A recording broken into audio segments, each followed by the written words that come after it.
नमस्कार, प्रणाम। कैसे हैं आप सभी? आशा करते हैं कि आप सभी अच्छे होंगे, अपने कामों में लगे होंगे और आप क्लास प्रोग्रेस कर रहे होंगे। 10th से आप 11th में आए हैं, बायो रखे हैं। तो बायो का फर्स्ट चैप्टर है द लिविंग वर्ल्ड, जिसके बारे में आज हम लोग पढ़ने वाले हैं और साथ में हम अपने आसपास के पर्यावरण को भी देखेंगे कि वो सच में लिविंग है या नॉन लिविंग है। तो सबसे पहले लिविंग होता क्या है, सजीव और निर्जीव क्या है।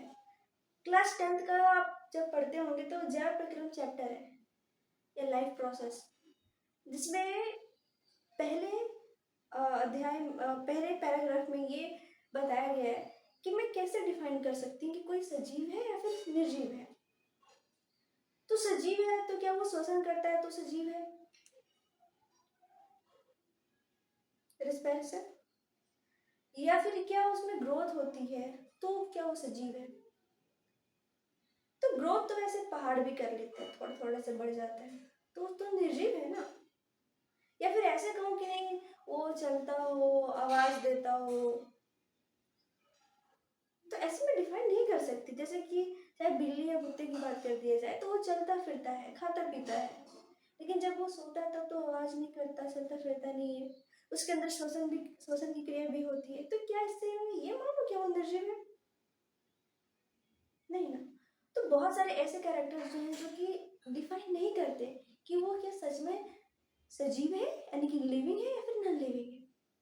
तो पहले हम लिविंग के बारे में बात करेंगे कि आखिर होता क्या है। अब बेसिक क्लास से पढ़ते आ रहे हैं तो उसी के अकॉर्डिंग आप डेफिनेशन पढ़ रहे होंगे, लेकिन क्लास 11 में क्या डेफिनेशन है और क्या लिविंग के बारे में बताया गया है, चलिए पढ़ते हैं। A living organism is a self-replication, evolving and self-regulating interactive system capable of responding of external stimuli. जो लिविंग ऑर्गेनिज्म होता है ना, वो खुद को रेप्लिकेट सॉरी खुद को सेल्फ रेप्लिकेशन कर सकता है। वो उसके अपने आसपास रेगुलेटिव इंटरैक्टिव जो सिस्टम होता है, एक्सटर्नल स्टिमुली को, बाहरी के पर्यावरण को देख के वो रिस्पॉन्स भी कर सकता है। उसे हम लिविंग कहते हैं। जैसे इनमें से बहुत सारे ऐसे कैरेक्टर जो रहेंगे जो कि हम लोग पढ़ेंगे, तो उससे पहले कुछ चर्चा करनी है जो कि बहुत ज़रूरी होती है हर एक क्लास में, ताकि आपको समझ में आया है या फिर नहीं आया। कि अगर आपको जहाँ भी समझ में ना आए तो प्लीज़ आप बता दीजिएगा या फिर कमेंट में बता दीजिए कि नहीं मुझे यहाँ समझ में नहीं आया, आप फिर से बताएं।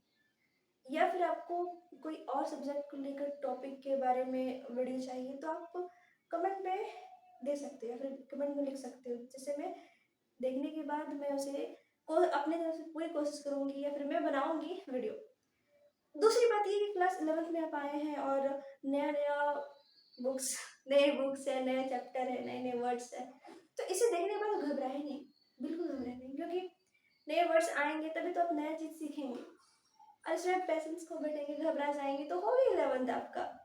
और कहते हैं ना कि जिस तरह 9 से 10 से ज़्यादा 9th हार्ड है, उसी तरह 12 से ज़्यादा 11th हार्ड है, और यही बेसिक है 12th का।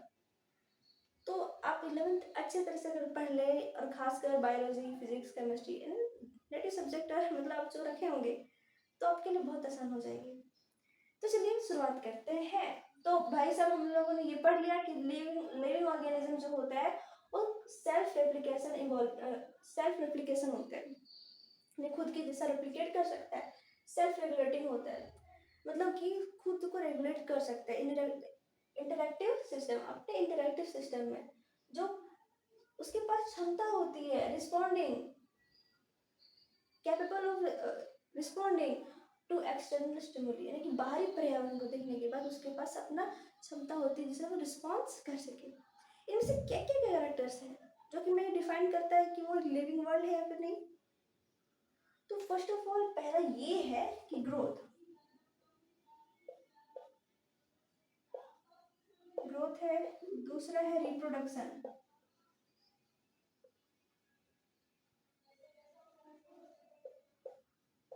तीसरा है मेटाबॉलिज्म,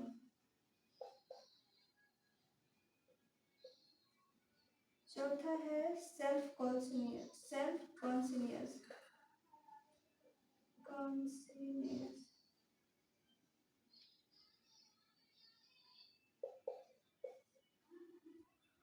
ग्रोथ हो गया,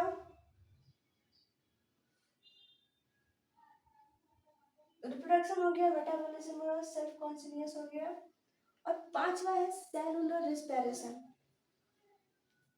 सेलुलर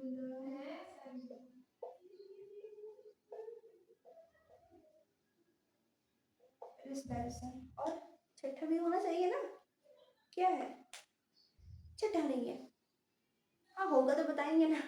हाँ, तो यानी कि ये पांच सारे ऐसे हैं कैरेक्टर जिससे कहते हैं बड़े बड़े वैज्ञानिक डिफाइन कर सकते हैं कि आप सजीव है या फिर निर्जीव है। तो इनमें से बहुत सारे कैरेक्टर ऐसे हैं जो कि ये डिफाइन नहीं करता ग्रोथ।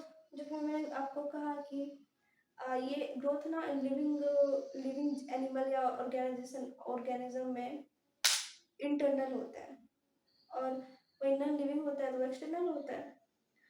वही आप रिप्रोडक्शन की बात की करें तो कुछ कुछ ऐसे एनिमल्स होते हैं जो रिप्रोडक्शन नहीं करता है, या फिर in human we see couples net couple they do not reproduce a child.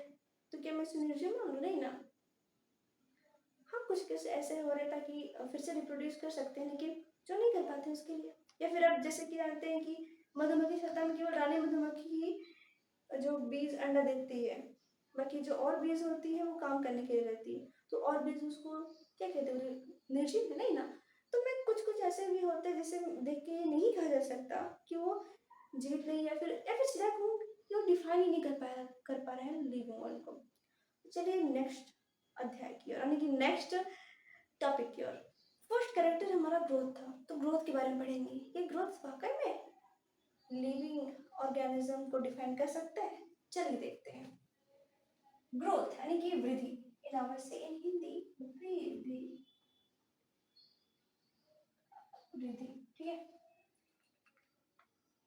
It is the increase in number and mass of cell by cell division.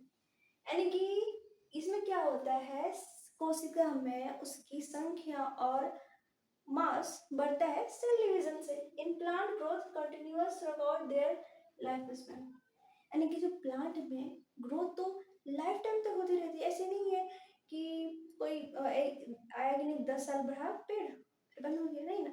यानी कि अब देखेंगे आगे और in animal growth is only a certain age however cell division occur to replace solar cell। Animal में जो growth होता है वो सर्टेन एज तक होता है, और जो लॉस सेल होते हैं तो उसको सेल डिवीजन से रिप्लेस कर दिया जाता है। उसके बाद फिर basically growth is the increase in mass and size. Basically क्या होता है, ग्रोथ में नंबर और मास, मतलब कि मास और साइज में इंक्रीज किया जाता है। तो हम देखते हैं कि जो पेड़ पौधे होते हैं, लिविंग जो होते हैं ऑर्गेनिज्म, जिसमें क्या होता है कि जो ग्रोथ होता है वो आंतरिक होता है, और वही नॉन लिविंग होता है तो उसमें बाहर तरफ से होता है। यानी कि कोई ऐसा जगह हो जहाँ पे बाहर से एक जगह ढेर करते जाए तो वो एक दिन बहुत बड़ा हो जाएगा। पहाड़ की बात करें तो वो बढ़ता है। तो क्या मैं ऐसे ये मान लूँ कि वो एक लिविंग ऑर्गेनिज्म नहीं ना।